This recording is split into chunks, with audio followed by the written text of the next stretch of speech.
একটা কয়েল পাবেন, কি পাবেন? কয়েল পাবো। এবং এর পাশে পাবেন একটা ডায়োড। ডায়োড। ঠিক আছে? জি স্যার। এবং পাবেন হলো কি একটা ক্যাপাসিটর। ক্যাপাসিটর। কার পাশে? কয়েলের পাশে। কয়েলের পাশে। ঠিক আছে?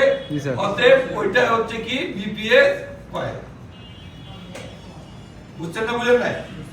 অতএব এই চার্জিং আইসির পাশে এরকম বাদ কয়েল 4-5টা পাবেন না, কয়টা পাবেন? একটা। ক্লিয়ার? আবার যে সব সেটে ডাবল পাওয়ার আইসি, কয়টা? ডাবল পাওয়ার আইসি। ঠিক আছে?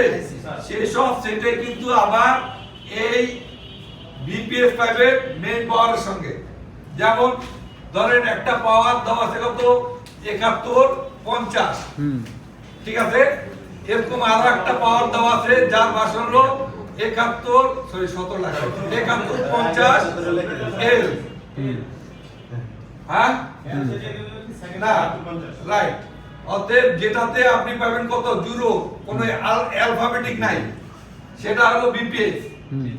ক্লিয়ার? আর যেটাতে অ্যালফাবেটিক থাকবে সেটা হলো কি সেকেন্ডারি পাওয়ার হিসেবে কাউন্ট করা হবে। কথা কি বুঝতে না বুঝেন নাই? এগুলো হলো কি এখনকার পাওয়ার আইসি সংখ্যা কি বাড়তেছে, 3টা, কোনটা এখন আবার আসছে কয়টা? 4টা। বুঝছেন না? অতএব এই পাওয়ার আইসি যত বাড়বে তত অ্যালফাবেটিক দেয় আর ভার্সনে জিআর পান বিপিএস ভালো। যদি এখানে 150 জিআর পান তাহলে কি খারাপ? খারাপ।